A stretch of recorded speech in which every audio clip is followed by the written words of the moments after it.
कि कैसे ये कॉम्पेटेबल होना चाहिए and this reaction is for the species specific. तो ये याद रखना है। साथ ही साथ तो इस फर्टिलाइजिंग और एंटी फर्टिलाइजिंग रिएक्शन के बाद यानी कि जो कॉम्पैटिबिलिटी होगी जिस ओवम की जिस स्पर्म्स के लिए, तो अब उस ओवम से इस स्पर्म्स का अटैचमेंट, सपोज कि एक सिंपल सपोज, तो इट मीन्स कि ये जो मेम्ब्रेन है, अब इससे ये स्पर्म्स के क्या हो जाएंगे, ये स्पर्म्स यहाँ से अटैच हो जाएगा और इस स्पर्म्स का इस आउटर मेम्ब्रेन से जुड़ जाना ही क्या कहलाता है, एग्लूटिनेशन। एग्लूटिनेशन। तो जैसा कि यानी कि जो ओवम का फर्टिलाइजिंग है, जो फर्टिलाइजिंग हम लोगों ने पढ़ा, इस फर्टिलाइजिंग के पास यानी कि सपोज कि ये ओवम और इसके पास ये फर्टिलाइजिंग, तो ये फर्टिलाइजिंग के पास स्पर्मोफिलिक साइट्स होते हैं। फर्टिलाइजिंग के पास क्या होते हैं, स्पर्मोफिलिक। फिलिक का मतलब होता है लव, स्पर्मोफिलिक साइट्स। इस स्पर्मोफिलिक साइट से मतलब एक स्पर्म, सपोज कि this is one spermophilic site, this is one, तो एक स्पर्मोफिलिक साइट से 3 to 4 जो है स्पर्म्स अटैच होते हैं। 3 to 4 ये स्पर्म्स यहाँ से अटैच होते हैं। तो इस तरह से नंबर ऑफ स्पर्म्स की जो थिनिंग होती है, यहाँ भी आप कह सकते हैं कि एक तरह से हो जाती है, यानी नंबर ऑफ स्पर्म्स जो होते हैं 100 आए और 100 में भी 15 to 20 ही जो है वो स्पर्मोफिलिक साइट्स तक पहुंच पाते हैं। और आपको याद रखना है कि this spermophilic sites is on the fertilizing which attracts the sperms to for this agglutination. अब इस एग्लूटिनेशन के बाद हम लोग देखेंगे रिलीज ऑफ, तो second third, this is number third, तो रिलीज ऑफ sperm lysins, और acrosome reaction,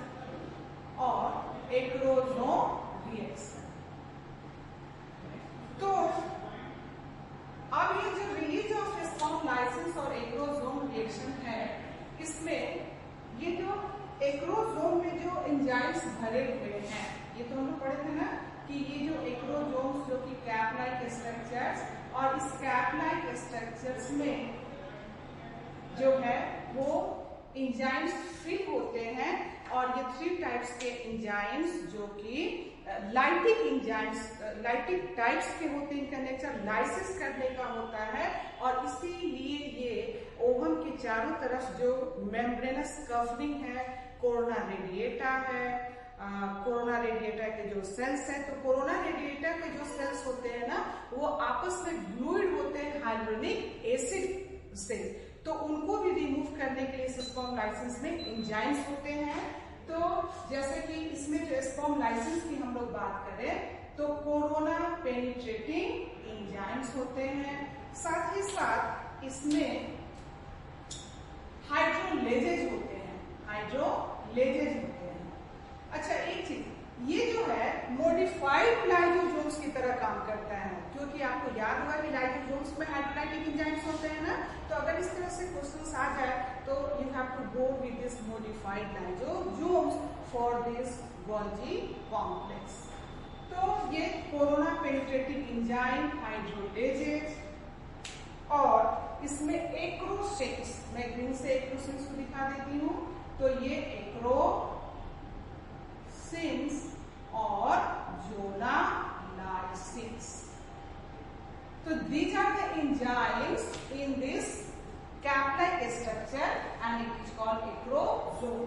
Corona penetrating enzyme, suppose कि this is secondary side, this is the zona pellucida,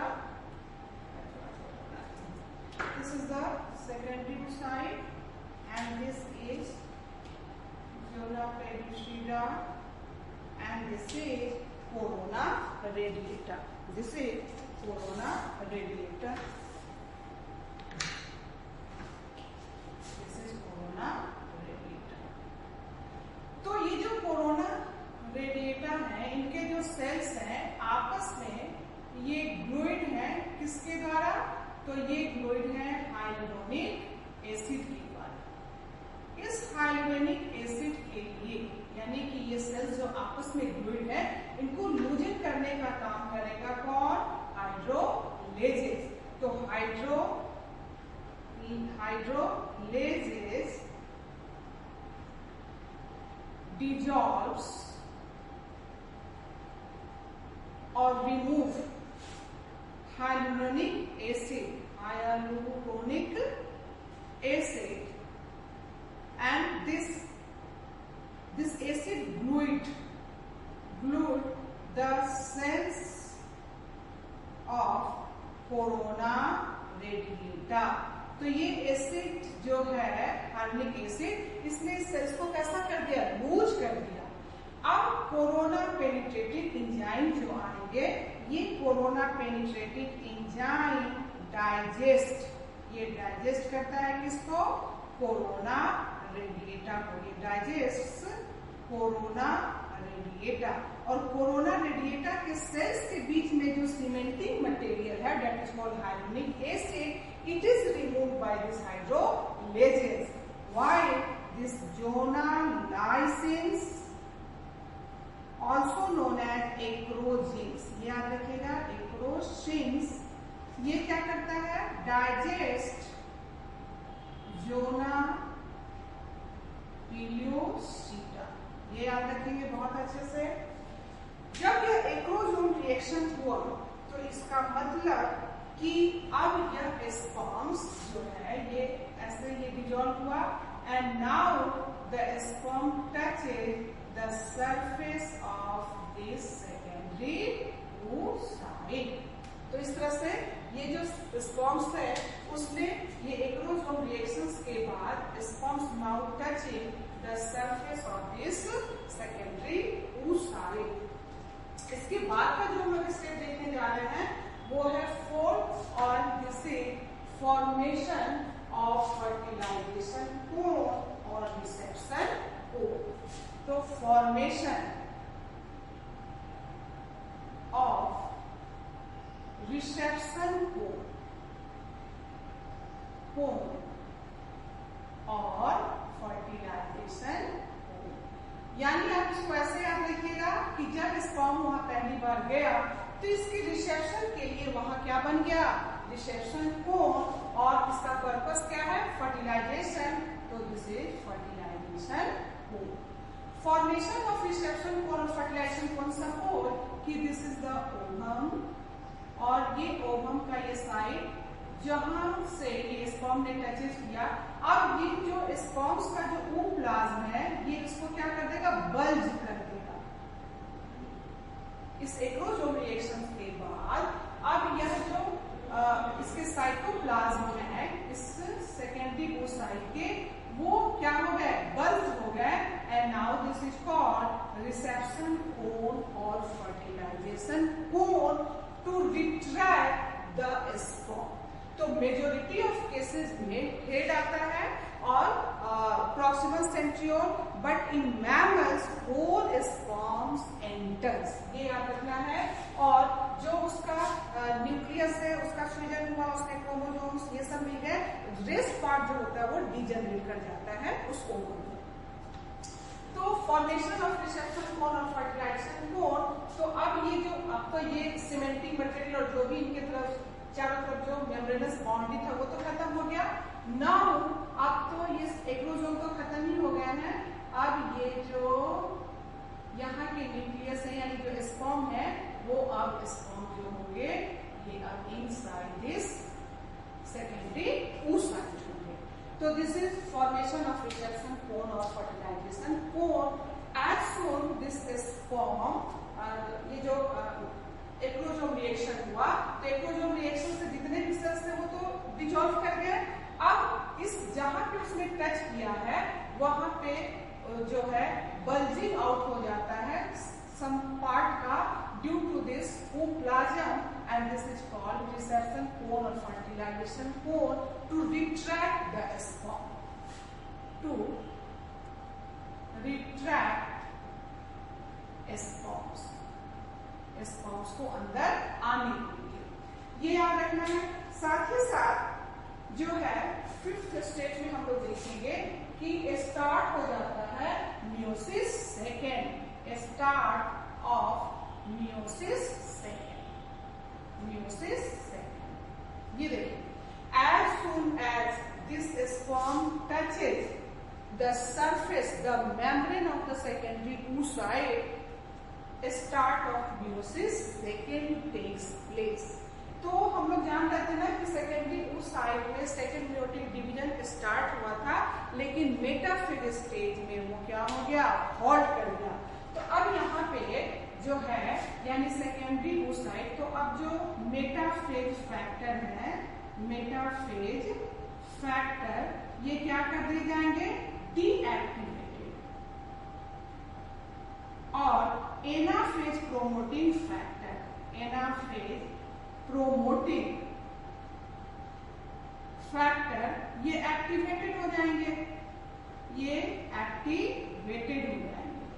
जब ये एक्टिवेटेड हो जाएंगे तो मियोसिस सेकेंड क्या होगा, कंप्लीट होगा, और इस तरह से जो सेकेंडरी स्पर्मेटोसाइट था now it will change into this ovum or a little structure that is called second polar body। तो ये याद रखना है कि second polar body form when the sperm touches this the surface of the secondary oocyte, and now this is the oocyte or ovum retaining the maximum amount of the cytoplasm। ये याद रखना है। अब इस स्टार्ट ऑफ मियोसिस सेकेंड यानी कि देखो ये साइमल्टेनियसली सब कुछ चल रहा है, रिसेप्शन कोन बना, जस्ट उसने टच किया, स्टार्ट ऑफ मियोसिस सेकेंड हुआ, और स्टार्ट ऑफ मियोसिस सेकेंड के बाद एक और इम्पोर्टेंट स्टेप जो है कॉर्टिकल रिएक्शन, और कॉर्टिकल रिएक्शन और फॉर्मेशन ऑफ फर्टिलाइजेशन मेम्ब्रेन। तो 4, 5 and 6 cortical reaction, cortical reaction और फॉर्मेशन ऑफ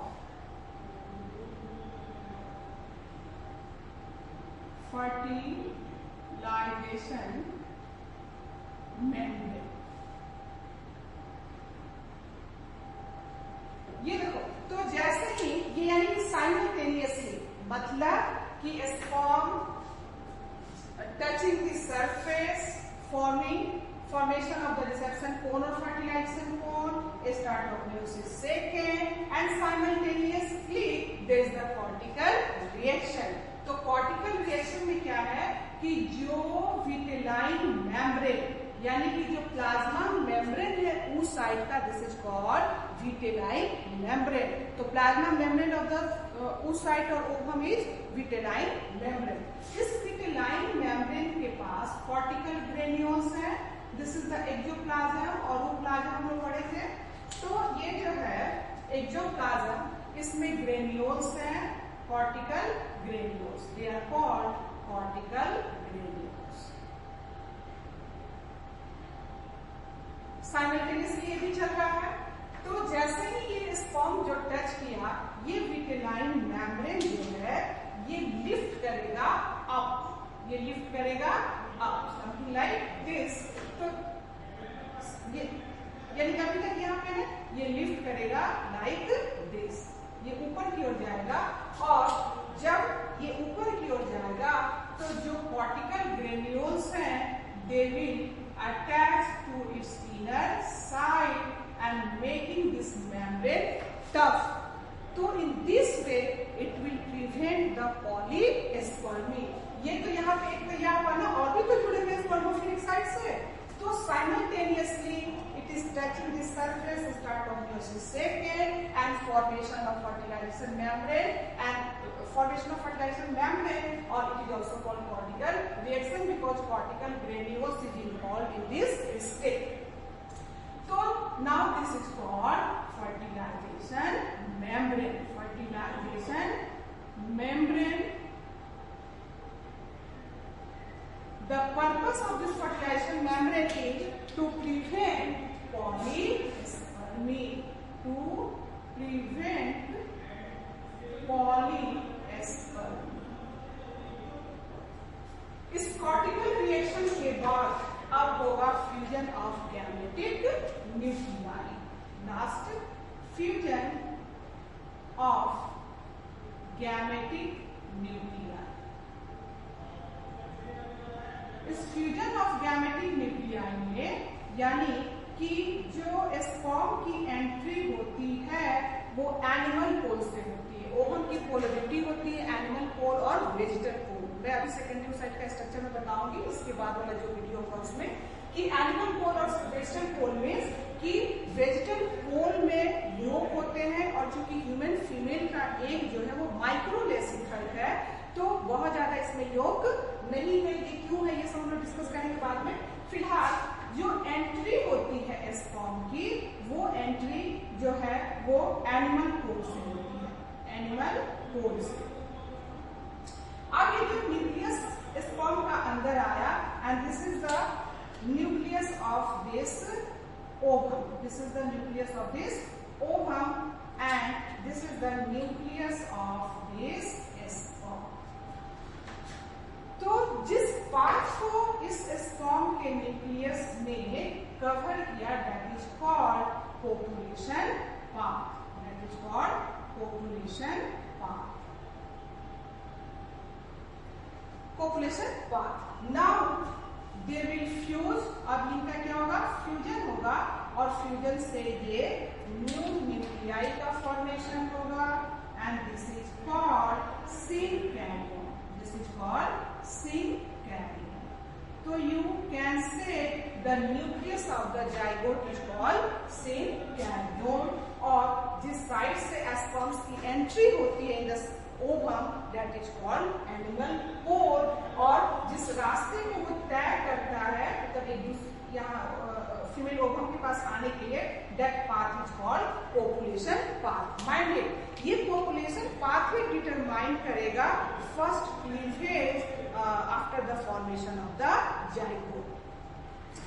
अब ये सिनकैरियन तो ये जो दिस न्यूक्लियस इज कॉल्ड तो ये प्रो न्यूक्लियाई है. ये स्पर्म के प्रो न्यूक्लियस ये ओवम के प्रो न्यूक्लियस. प्रो न्यूक्लियस जो टर्म है वो क्यों है क्योंकि इस साइटोप्लाज्म में जो ओवम का न्यूक्लियस है वो ब्लोटेड है फुला हुआ है. किससे इसके साइटोप्लाज्म से. और जब स्पर्म का न्यूक्लियस आया तो वो भी ब्लोटेड हो गया इस साइटोप्लाज्म में. That's why this gametic nuclei is called pronuclei. They are called pronuclei. And when they fuse, they form the new nucleus and that is called syncarium. इस fusion of gametic nuclei में यानी इस fertilisation में जो है सबसे पहले तो हम लोग देखेंगे कि सिनगैमी. जिस सिनगैमी में क्या हुआ यूनियन हुआ गैमेट्स का. Union of gametes that is male और फीमेल गैमेट्स. तो सिनगैमी. फिर प्लाज्मोगैमी. प्लाज्मोगैमी यानी कि इनके साइटोप्लाज्म की मिक्सिंग. साइटोप्लाज्म की क्या हो गई मिक्सिंग. तो this is called plasmogamy. And then karyogamy. Karyogamy. तो karyogamy means fusion of the nucleus यानी कि फ्यूजन हुआ किसका इस दोनों गैमेट्स के न्यूक्लियस का. Fusion of nucleus. This is called karyogamy. And then amphimixis. And then amphimixis. And this amphimixing means mixing of the maternal and paternal chromosome. Amphimixing means mixing